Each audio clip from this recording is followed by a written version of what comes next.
Olá, eu me chamo Milane e hoje vou falar sobre as folhas. As folhas são estruturas vegetais de crescimento limitado e geralmente de cor verde. São especializadas principalmente na realização da fotossíntese.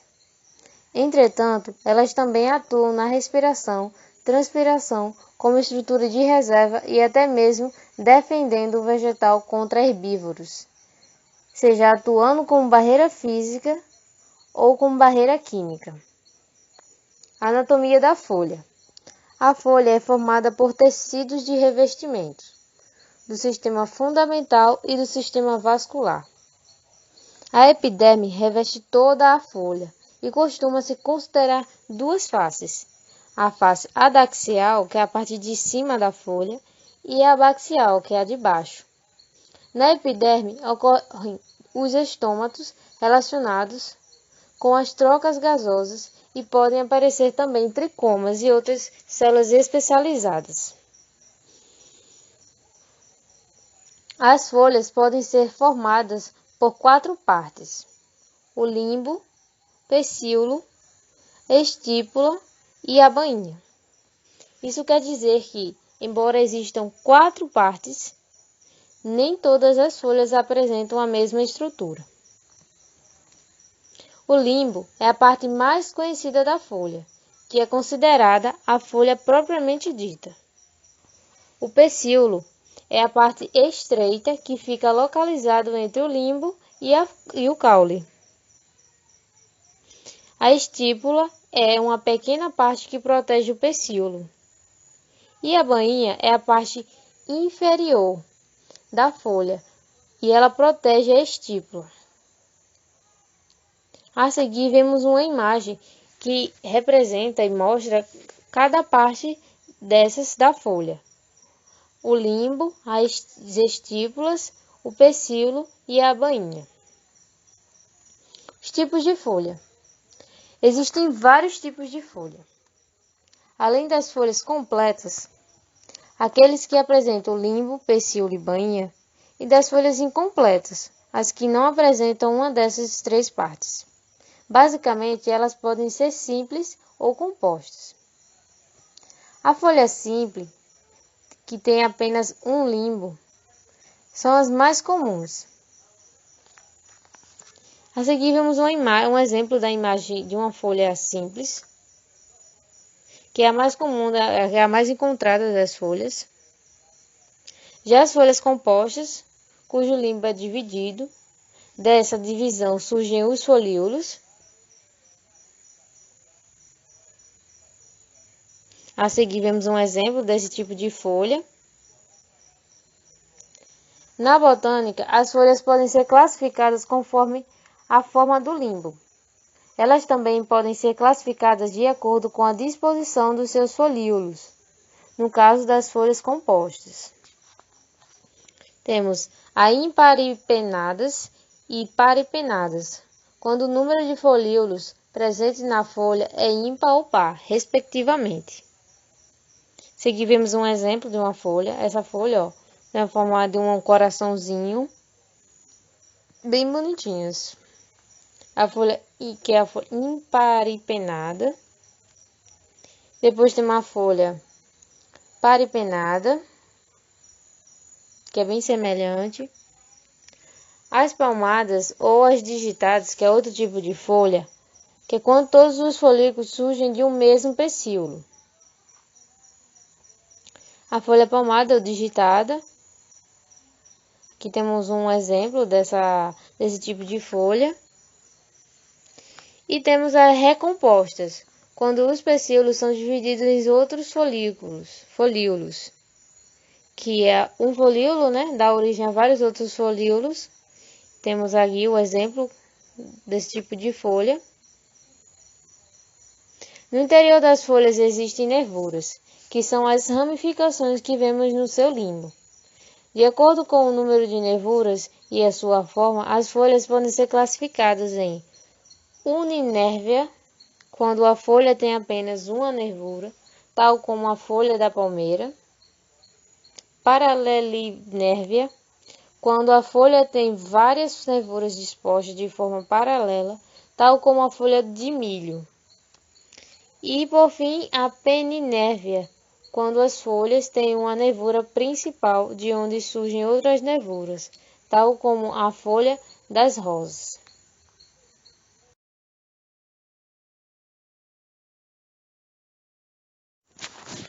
Agora eu vou falar sobre os frutos. São formados geralmente após a fecundação. O fruto é o ovário maduro, o qual pode incluir ou não algumas partes florais. Ele corresponde ao ovário desenvolvido da flor e com sementes maduras. As funções do fruto são proteção da semente em desenvolvimento, em alguns casos auxilia na dispersão da semente e promove a propagação e perpetuação da espécie. Os frutos atuam como um envoltório protetor das sementes. Entretanto, nem todos os tipos de frutos têm sementes. A estes damos o nome de frutos paternocárpicos, pois são produzidos por paternocopia, processo no qual não ocorre fecundação. Um exemplo desse tipo de fruto é a banana. Partes do fruto. O fruto é constituído por duas partes fundamentais: o fruto propriamente dito, também chamado de pericarpo, e a semente. Todas as partes do fruto derivam da flor. Temos uma estrutura que mostra que é o epicarpo, que é a casca, o mesocarpo, que geralmente é a parte comestível, o endocarpo, próximo bem rente à semente. O pericarpo é originário da parede do ovário e apresenta 3 camadas. O epicarpo, parte externa do fruto, conhecido também como casca. O mesocarpo, parte interna e mais desenvolvida. Geralmente, como eu disse, é a parte comestível. E, por fim, o endocarpo, que é a parte que reveste a cavidade do fruto. Por ser muito fina, pode ser de difícil identificação e separação. A estrutura a seguir mostra o pendúculo, a estrutura mais em cima, que é tipo um talinho do fruto. O exocarpo, que é a casca. O mesocarpo, que geralmente é a parte comestível. O endocarpo, Legumento da semente e a semente. Classificação dos frutos. Os frutos são classificados através de suas variadas características. Desenvolvimento do ovário. Quanto ao desenvolvimento do ovário, os frutos são classificados em simples, agregados e múltiplos. Frutos simples são os frutos originados de um só ovário e de uma única flor. No exemplo, temos a tomate e a cereja. Os frutos simples podem ser do tipo seco ou carnoso. Os secos são os que possuem pericarpo pobre em água. As substâncias nutritivas concentram-se na semente. Os frutos secos são classificados conforme a abertura do pericarpo, nos seguintes tipos. Os frutos descendentes são o pericarpo se abre durante o amadurecimento, que temos exemplo a castanha, e os frutos indescentes, que são os que o pericarpo não se abre naturalmente. Temos exemplo o girassol. Frutos carnosos, que possuem pericarpo rico em água e substâncias nutritivas, e podem ser classificados em baga, fruto com várias sementes facilmente separadas do fruto, que é exemplo a goiaba, o mamão e o melão, e drupa, os frutos com sementes envolvidas por um endocarpo duro, também chamado de caroço. Temos como exemplo a azeitona, o abacate e a ameixa. Os frutos agregados, que são chamados frutos que se originam, de uma flor com muitos ovários separados, também são denominados de frutos apocárpicos. Temos como exemplo a magnólia. Os frutos múltiplos ou infrutescência, que desenvolve-se de inflorescências nas quais os muitos ovários fundem-se e formam uma estrutura única, que temos como exemplo o figo, o abacaxi e a amora. Número de sementes. Frutos monospérmicos, que são os que apresentam uma única semente, que como temos como exemplo o abacate, e os frutos polispérmicos, que são os que possuem mais de uma semente. Temos como exemplo a laranja. Crescimento do fruto. Os frutos crescem somente nas plantas angiospermas, que são os vegetais desenvolvidos. Eles surgem após a polinização e fecundação da oosfera, estimulados por hormônios vegetais liberados pelo embrião contido na semente. O ovário sofre hipertrofia e converte-se em fruto. Quando amadurecem, os frutos assumem cores, aromas e sabores que chamam a atenção dos animais. E a estratégia para usar os animais como dispersores das sementes. Após ingerir o fruto, os animais soltam as sementes longe da planta, permitindo que cresçam em outros locais. Existe uma diferença entre fruto, fruta e pseudofruto. O fruto é o resultado do desenvolvimento do ovário da flor. Já a fruta é um termo popular empregado para os frutos e pseudofrutos comestíveis e de sabor adocicado. E o pseudofruto, que é qualquer estrutura que se assemelhe a um fruto, mas que não seja formado pelo amadurecimento do ovário, e sim de outras estruturas da flor, como o pedicelo e o receptáculo. Olá, eu sou Ana Vitória e hoje eu vou falar para vocês sobre as raízes. Estrutura primária da raiz. A região mais periférica da raiz jovem diferencia-se em epiderme, tecido formado por uma única camada de células achatadas e justapostas. Nessa parte da epiderme encontramos também pelos ou tricomas radiculares, que são prolongamentos das células epidérmicas que aumentam na superfície de contato e, consequentemente, a capacidade de absorção da raiz. Na região abaixo da epiderme, chamada córtex, diferencia-se o parênquima cortical, constituído por várias camadas de células relativamente pouco especializadas. A parte interna da raiz é o cilindro central, composto principalmente por elementos condutores, como o protoxilema e o protofloema, fibras e parênquima. O cilindro central é delimitado pela endoderme, uma camada de células bem ajustadas e dotadas de reforços especiais nas paredes, as estrias de Caspers. Tipos de raízes. A raiz é imprescindível à planta, haja vista que, além de fixar, ela absorve do solo os nutrientes necessários à sobrevivência do vegetal. Porém, há uma função importante, que é fazer reserva de nutrientes, como no caso dos tubérculos, que se refere ao caule arredondado de algumas plantas verdes que se desenvolvem abaixo da superfície do solo, como órgãos de reserva de energia. Nos vegetais sem sementes, as pteridófitas, as raízes se desenvolvem ainda nos primeiros estágios do crescimento do esporófito.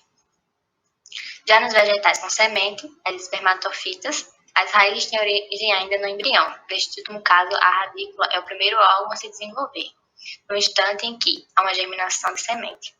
Porém, esta radícula trilha caminhos diferentes, quando trata-se de monocotiledônia e dicotiledônia. Raízes subterrâneas.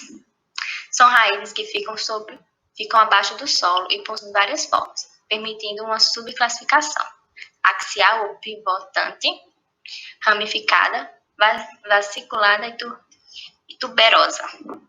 Raiz axial. Neste tipo de raiz subterrânea, típica de dicotiledônia, é possível detectar com clareza uma raiz principal distinta das raízes secundárias, como na ilustração. Raiz ramificada. No tipo de raiz subterrânea ramificada, não é possível detectar tão facilmente a raiz principal das outras raízes. Como já diz o próprio nome, há uma ramificação secundária, terciária e assim sucessivamente, sempre a partir da raiz primária. Raiz vesiculada. Neste caso, é importante Neste caso, é impossível distinguir a raiz principal das demais raízes. Raiz tuberosa. A principal característica desse tipo de raiz é o acúmulo de reservas de nutrientes, sendo muito utilizado na nossa alimentação. Um exemplo clássico é a cenoura. Raízes aéreas. Essas raízes são visíveis, pois ficam sempre acima do solo. Há subgrupos dessas raízes, que são estranguladoras, grampiformes ou aderentes, respiratórias ou pneumotóforos, suporte, sugadoras e tubalares ou sapopemas. Raiz estranguladora. São raízes que, de certa forma, abraçam outro vegetal, na maioria dos casos, onde socorre a morte do hospedeiro. Raiz grampiforme. Essas raízes são responsáveis por fixar a planta trepadora a um suporte. Raiz respiratória. Esse tipo de raiz é responsável por auxiliar a respiração do vegetal, como já diz o nome. Raiz suporte. Essa raiz auxilia o suporte do vegetal. É comum encontrar nesse tipo de raiz nos manguezais.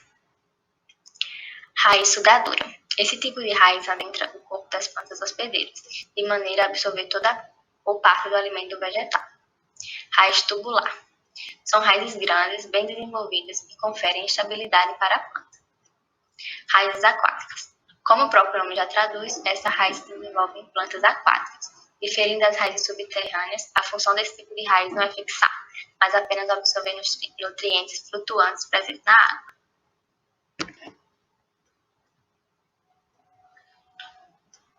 Continuando o assunto, vamos ver caule. O caule ele tem como principal função a de condução, sustentação e reserva de nutrientes, e é um órgão que, junto com as folhas, compõe o sistema caulinar. Quanto à estrutura do caule. A estrutura caulinar possui um crescimento apical, caule que cresce de um ápice de meristema primário. Todos os caules vão ter o meristema primário, também chamado de gema apical, onde ocorre a intensa proliferação celular, promovendo o crescimento do caule. À medida que o caule se alonga, diferenciam entre nós e entrenós. Nós são as regiões do caule de onde saem as folhas. Os espaços entre um nó e o outro é chamado de entrenó. Neste ponto surgem gemas laterais nas axilas das folhas. São protuberâncias que originarão os ramos laterais do caule. Se examinarmos um corte transversal de um caule, teremos as seguintes camadas: epiderme, córtex e sistema vascular. Epiderme é a camada mais externa. Na maioria das vezes, ela é formada por apenas uma camada de células que são revestidas pela cutina, uma substância da natureza lipídica que impregna a parede exposta das células, formando a cutícula, uma película impermeável que protege o caule e evita a desidratação. O córtex é uma estrutura formada por células de colênquima e parênquima, sendo que o colênquima é um tecido de sustentação e o parênquima é encontrado logo após a colênquima e participa do armazenamento e também na secreção de substâncias. O sistema vascular origina-se na forma de feixes mistos, contendo o floema, que é voltado para o exterior da planta, e o xilema, que é voltado para o interior da planta. Tipos de caule. Tronco. Aéreo, ereto e robusto, geralmente com ramificações, por exemplo, a goiabeira. Hastes. Caule aéreo mais flexível e delicado, como por exemplo o pé de feijão. Colmo. Um caule cilíndrico não ramificado, cujos nós são bem aparentes e entre nós formam gomos. Estipe. Caule cilíndrico expresso nos quais os nós são bem aparentes e geralmente sem ramos laterais, são encontradas folhas em seu ápice. Isóforo. Cresce em direção ao solo, algumas vezes formando raízes adventícias. Exemplo, as plantas de manguezais. Volúvel. Caule aéreo fino e longo com pouca rigidez, por isso tende-se a enrolar nos suportes mais rígidos. Rastejante tipo sarmento.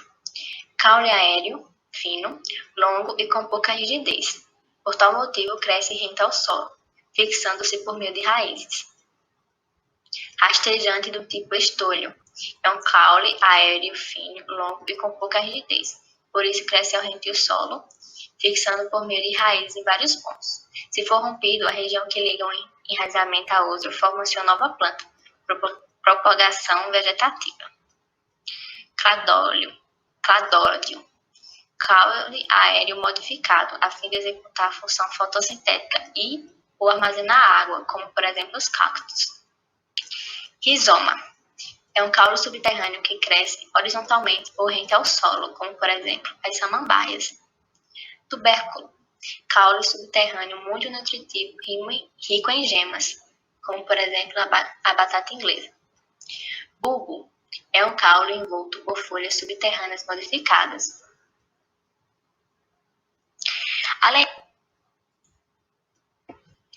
Como eu estava dizendo, além disso, a gente pode ver também as diferenças entre raiz e caule. Das monocotiledôneas, feixes vasculares vão ser dispersos no caule, enquanto na raiz os xilemas se agrupam em anel. Nas dicotiledôneas, feixes vasculares agrupam em anel no caule. Já nas raízes, o xilema organiza-se no centro, em forma de estrela. Além disso, podemos ver com clareza o córtex nas raízes.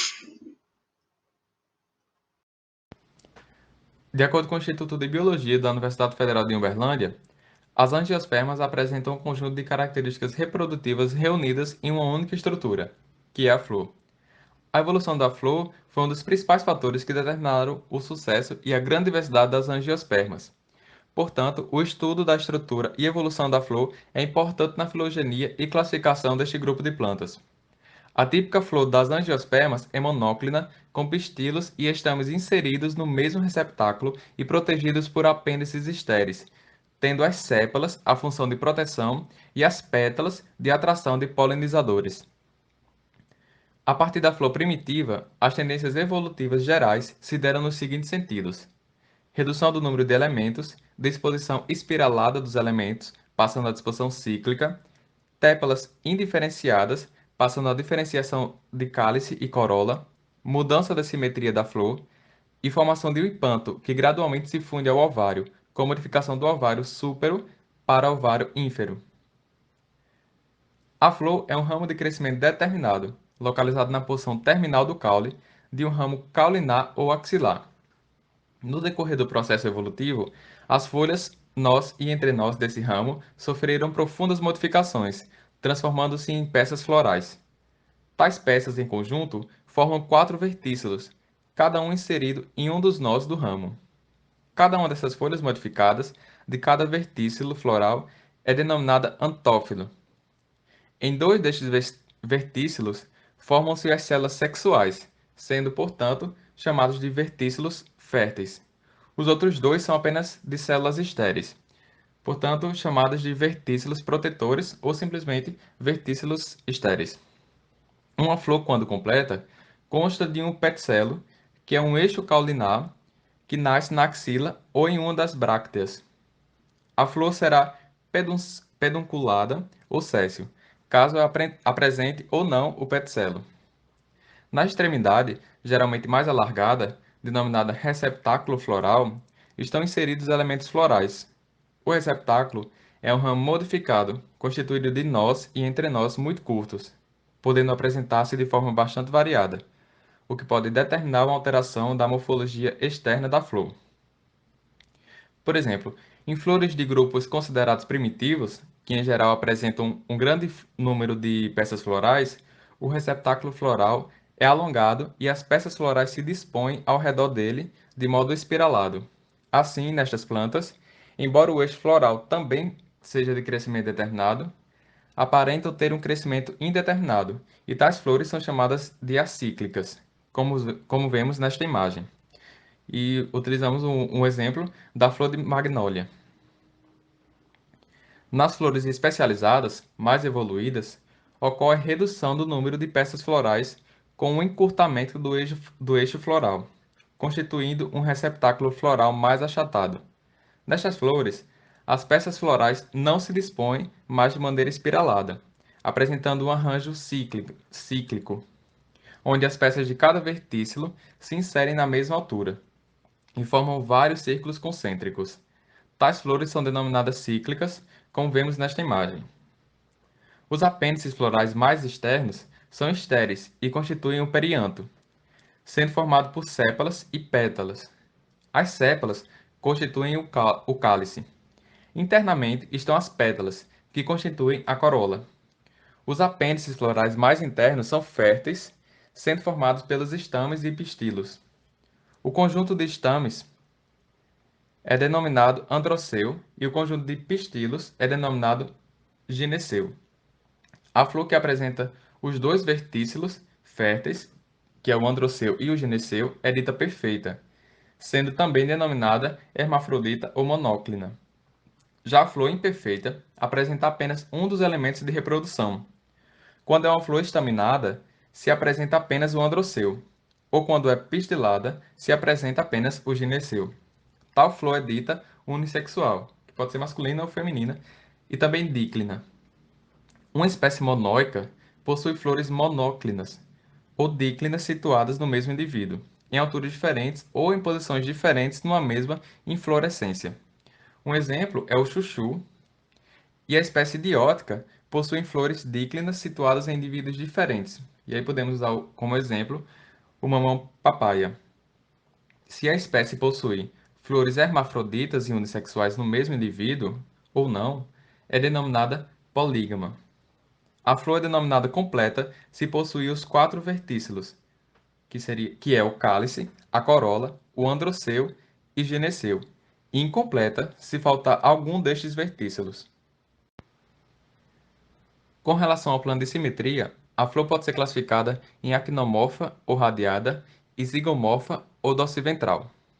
A primeira, do lado esquerdo, actinomorfa, ocorre quando mais de 2 planos de simetria podem ser traçados ao longo do eixo central. Um exemplo é a quaresmeira e o abacate.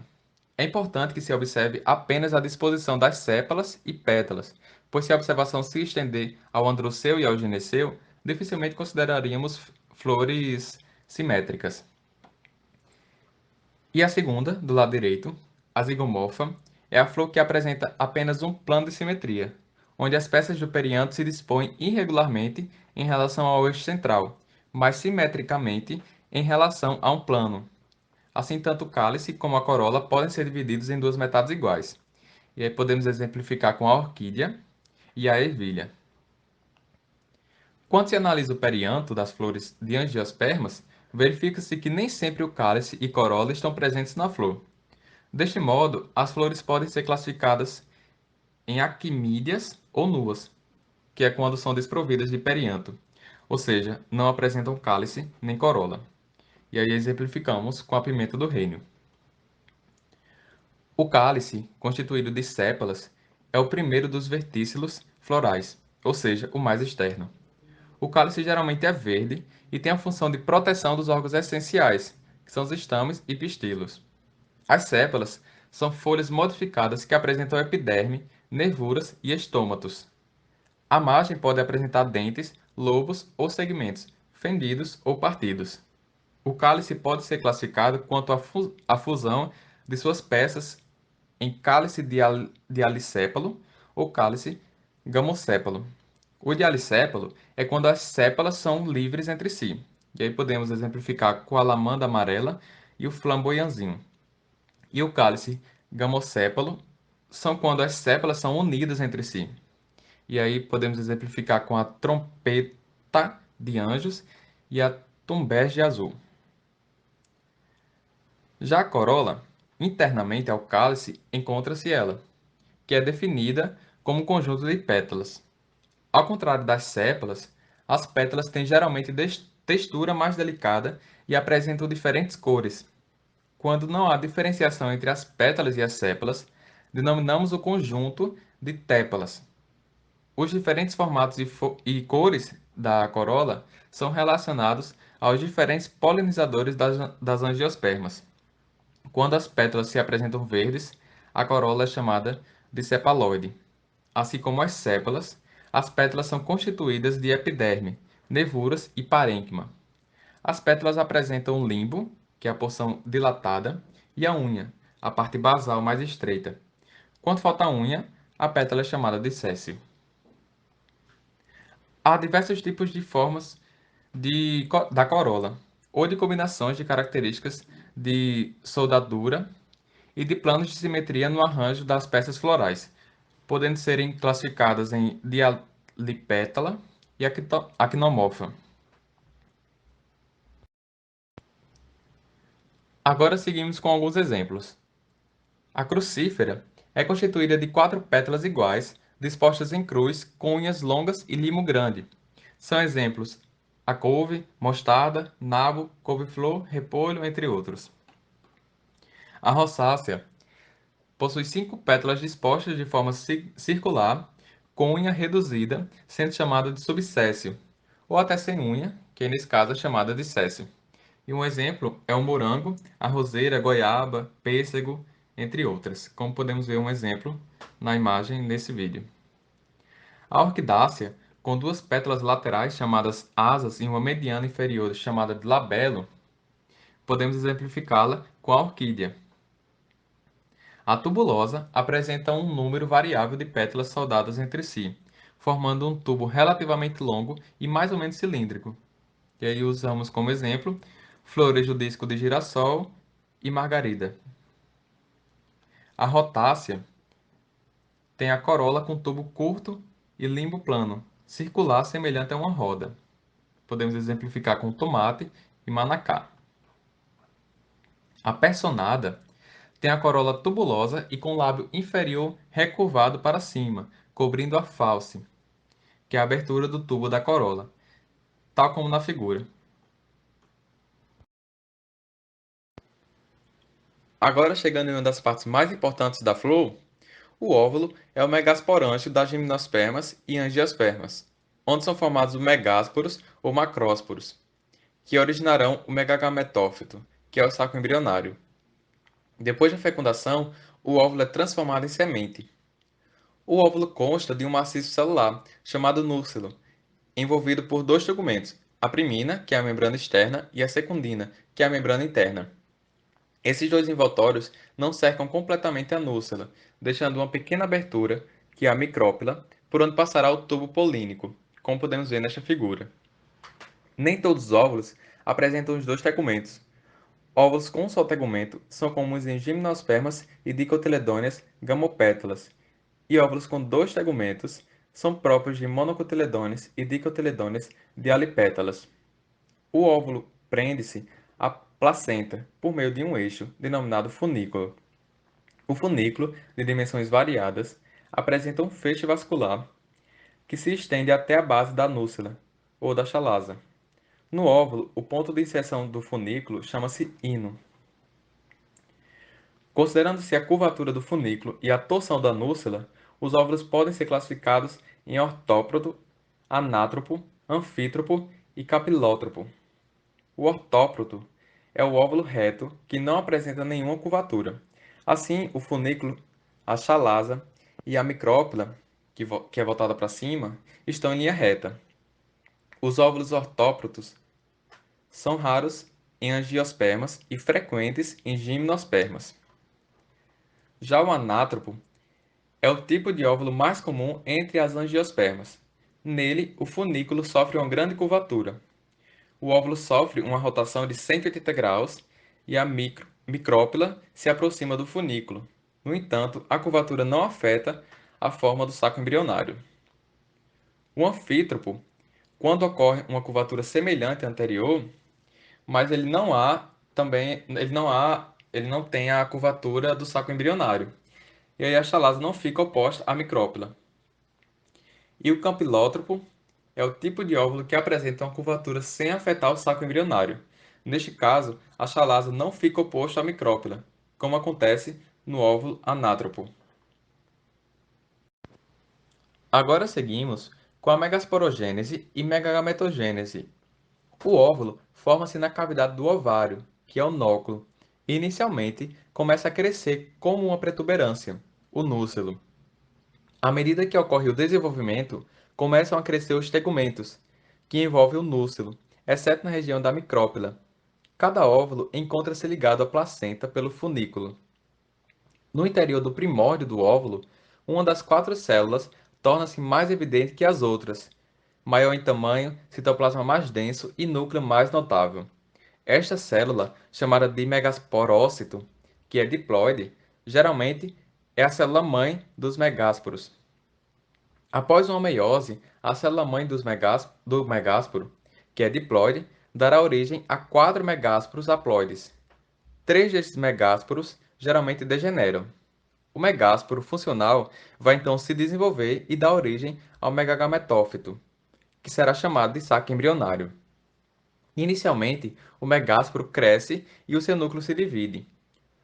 Os núcleos filhos migram para os polos do saco embrionário, agora binucleado, ou seja, que tem 2 núcleos. Cada um dos núcleos sofre ainda 2 divisões sucessivas, resultando um saco embrionário com 8 núcleos. De cada polo, um núcleo migra para o centro do saco embrionário. São os núcleos polares. Estes são os núcleos polares, que migram para o centro do saco embrionário. A seguir, formam-se paredes celulares. No centro, forma-se uma célula binucleada, com 2 núcleos polares, e esta é a célula do endosperma. Em resumo, a célula-mãe do megásporo diploide dá origem aos megásporos haploides, um dos quais vai crescer e formar o saco embrionário haploide, com todos os núcleos haploides que posteriormente vão receber suas funções do citoplasma, formando as 7 células, uma das quais será binucleada. Esta imagem mostra o esquema explicado anteriormente de forma bem resumida e didática. Então, antes de encerrar o vídeo, sugere-se pausá-lo para compreender melhor.